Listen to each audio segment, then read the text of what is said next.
जय हिंद जोहार झारखंड। मैं शमशाद आलम। मैं जिस मुद्दे पे बात करने वाला हूं वो कोई मुद्दा नहीं है। आज मैं आप लोगों से बात करने के लिए आया हूं और झारखंड की राजनीति में जो खट्टी मीठी जो बातें हैं आज मैं उसके ऊपर डिस्कस करने वाला हूं।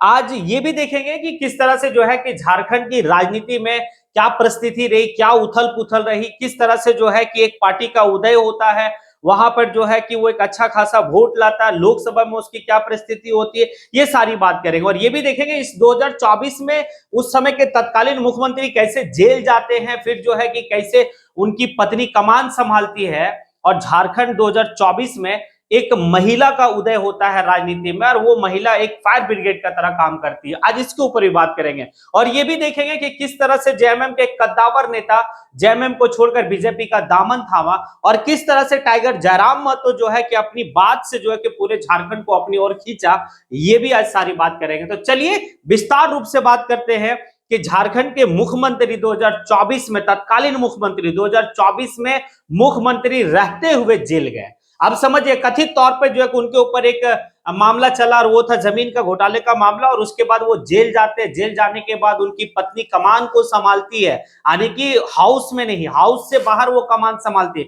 हालांकि जो है कि आप देखेंगे तो झारखंड की कमान चंपई सोरेन को दिया गया था। चंपई सोरेन जेएमएम के आने की काफी विश्वास पात्र में से एक थे और काफी कद्दावर नेता थे और वो बाखूबी चलाए। उसके बाद होता क्या है कि मतलब हेमंत सोरेन जेल से बाहर आते हैं, फिर जो है कि चंपई सोरेन को इस्तीफा दिया मतलब देना पड़ता है, फिर जो है कि हेमंत सोरेन मुख्यमंत्री का शपथ लेते हैं, यानी कि 2-3 बार जो है कि मुख्यमंत्री का यहाँ पर होता है। उसके बाद होता क्या है कि चंपई सोरेन जो है कि वो बीजेपी का दामन थाम लेते हैं। लेकिन इसी पीरियड में आप देखेंगे कि एक चुनाव होता है, लोकसभा का चुनाव।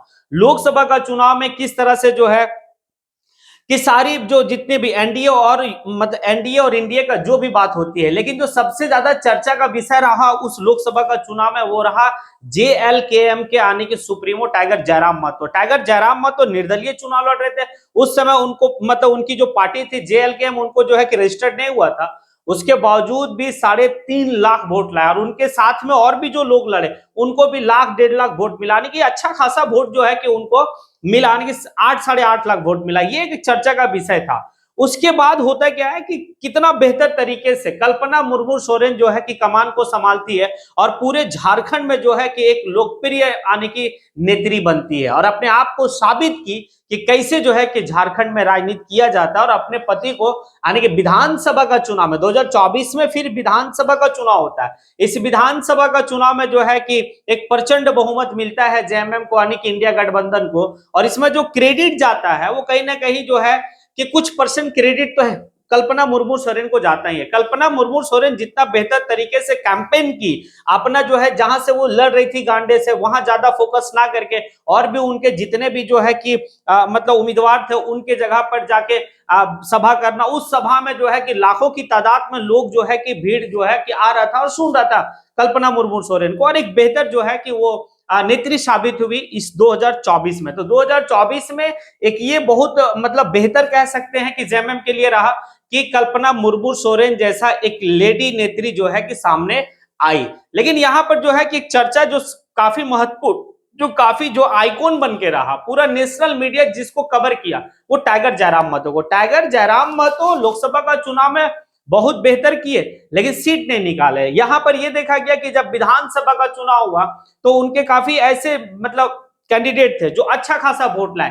हालांकि जेएलकेएम एक ही सीट निकाला डुमरी का, टाइगर जयराम महतो। लेकिन आज के टाइम में आप कह सकते हैं कि सदन में अगर कोई आवाज उठा रहा है, जनता का मुद्दों को पर आवाज उठा रहा है, वो टाइगर जयराम महतो।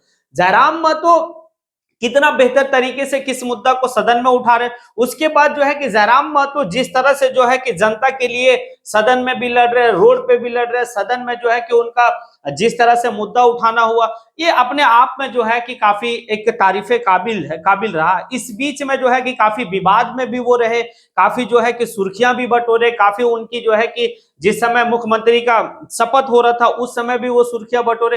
तो एक यहां पर ये हुआ कि 2024 में झारखंड में एक क्षेत्रीय दल का उदय होता है और क्षेत्रीय दल का उदय जेएलकेएम के रूप में होता है और काफी मजबूत तरीके से होता है। फर्स्ट टाइम चुनाव लड़ती है जेएलकेएम और 11 साढ़े 11 लाख वोट लाती है। उनके काफी ऐसे जो है कि कैंडिडेट है जो सेकंड नंबर पे रहे, काफी ऐसे कैंडिडेट है जो थर्ड नंबर पे रहे, जयराम महतो खुद अपना सीट निकाले। तो ये है। और आज जयराम महतो को देखने के बाद, जयराम महतो को सुनने के बाद झारखंड के नौजवान जो है वो क्या कर रहे हैं कि भाई कि वो एक लड़ाई, एक क्रांति का रूप में देख रहे हैं कि वाकई में झारखंड में जो शोषित वर्ग के लोग हैं, या फिर झारखंड में जो सबसे बड़ा मुद्दा है वो आपका विस्थापित का मुद्दा है, खतियान का मुद्दा है, नियोजन नीति का मुद्दा है, ये भी सारा चीज को देखा गया। और इसी पीरियड में ये भी देखा गया कि एक बात हम भूल नहीं सकते हैं कि देवेंद्र नाथ महतो किस तरह से सीजीएल का मामला को लेकर उनके ऊपर दो दो बार जो है कि भाई प्रहार किया गया, लेकिन हार नहीं माना। देवेंद्र नाथ महतो भी जो है 2024 का एक बड़ा क्रांतिकारी कह सकते हैं, बड़ा जो है कि छात्र नेता के रूप में सामने उभरे हैं। तो ये खट्टी मीठी वाली बात रही। इस दरमियान में जो है कि मैं अपने बारे में भी कुछ 2024 की कहानी है। 2024 में हमने भी जो है कि बहुत कुछ पाया और बहुत कुछ खोया। पाया में चलते हैं कि जो हमारी अचीवमेंट रही कि हमारा यूट्यूब चैनल में जो है कि लगभग 25,000 सब्सक्राइबर हुआ। उसके बाद जो है कि जो यूट्यूब का होता है कि भाई कि पेमेंट आना, किस तरह से जो है कि वहां से पेमेंट आता, तो ये सारा चीज प्रक्रिया शुरू हो गया। मतलब 2-3 पेमेंट आ चुका है। ये मेरे लिए जो है कि कह सकते हैं कि मीठी बात है 2024 में। अब 25 में क्या होता है तो वो तो ऊपर वाला, ठीक है, रब जानता है कि क्या होगा नहीं होगा, क्योंकि आने वाला समय मेरे लिए क्या हो सकता है। लेकिन मेरी मेहनत बहुत बड़ा जो है कि एक ये रहता है कि आप कितना मेहनत करते हैं कौन सा काम के लिए, तो आपके मेहनत के ऊपर भी डिपेंड है और आपका किस्मत भी, तो दोनों है। इस दरमियान में ये भी देखा, मतलब ये भी हम कह सकते हैं कि 2024 का जो विधानसभा का चुनाव, उस विधानसभा का चुनाव मैंने भी लड़ा, ठीक है, और बरकट्ठा विधानसभा से निर्दलीय प्रत्याशी के रूप में लड़ा।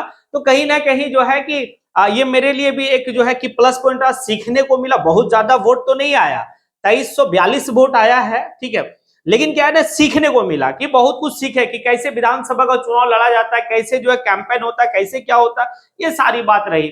आप अगर इसमें देखेंगे कि लॉस तो लॉस वैसा कुछ नहीं, आगे ऊपर नीचे तो होते रहता है कि आप आपके जीवन में कभी उतार चढ़ाव, लेकिन उतार चढ़ाव के साथ साथ जो है कि आपका जब पॉजिटिव होता है तो पॉजिटिव वाली बात तो काफी बेहतर होती है। हम नेगेटिव बात नहीं करेंगे, नेगेटिव बात करने के बाद लोग थोड़ा सा नेगेटिव होते हैं, हम नेगेटिव बात नहीं कर रहे, पॉजिटिव वे में। तो यहाँ पर जो है कि 2024 बहुत बेहतर जो है झारखंड के लिए रहा। और झारखंड में अब जो है कि वर्तमान की सरकार जो प्रचंड बहुमत मिला, एनडीए को 56 सीट मिला, तो ये एक जो है कि आने वाला जो 5 साल है वो क्या करते हैं हेमंत सोरेन का एक जो है कि 2024 में एक महत्वाकांक्षी योजना रहा, मैया सम्मान योजना। यानी कि ये पहली बार इस तरह से झारखंड में हुआ, मतलब 24 साल के दरमियान में पहली बार इस तरह से हुआ कि महिलाओं को जो है कि 1,000 रुपया जो है कि राशि के रूप में मिला, सम्मान के रूप में मिला। तो ये भी एक बहुत बड़ा पहल रहा। नेगेटिव में ये रहा कि भाई कि 2024 में कोई भी जो है कि फेयर जो है कि एग्जाम नहीं हुआ। सीजीएल जो है कि कई बार इस तरह से उथल पुथल हुआ, सीजीएल जो है कि कई बार रिजेक्ट हुआ। सीजीएल का एग्जाम में आप देखे होंगे धांधली कितना ज्यादा रहा, तो छात्रों के लिए नुकसान रहा 2024। लेकिन आने वाले वक्त 2025 जो है छात्रों के लिए बेहतर रहेगा। आई होप कि आप लोग को भी ये होगा कि अच्छा रहना चाहिए। और जयराम महतो भी जो है कि आने वाला मतलब 5 साल जो है कि बेहतर वो ये करेंगे, आने वाले टाइम में उनका और जो है कि जेएलकेएम पार्टी काफी बेहतर हो और ज्यादा से ज्यादा उम्मीदवार जीते। जयराम महतो का हाथ मजबूत करके सदन में जाएंगे। तो आज अकेला जो है कि जयराम महतो सदन में बात रख रहे हैं, उनके पीछे भी 2-4 लोग रहेंगे तो और बेहतर जो है कि झारखंड के नौजवानों के लिए हो सकता है। ये तो रही 2024 का खट्टी मीठी बातें। अब आगे जो है कि क्या होता है वो आप लोग भी जान रहे हैं क्या होना है। 2025 जो है कि कल आप लोग के लिए एक अच्छा संदेश और एक अच्छा जो है कि अवसर लेके आए कि पूरे झारखंड वासियों के लिए एक बेहतर अवसर रहे 2025। हर तरह का जो है कि मनोकामना सबका पूरा हो। आप अपनी राय जरूर दें कमेंट बॉक्स के साथ कि क्या खट्टी मीठी बातें जो रही झारखंड की राजनीति में वो किस तरह की रही। राय जरूर देंगे कमेंट में आके, आप कमेंट जरूर करेंगे। इसी के साथ मैं अपनी बात को यहीं पे समेटता हूं। जय हिंद।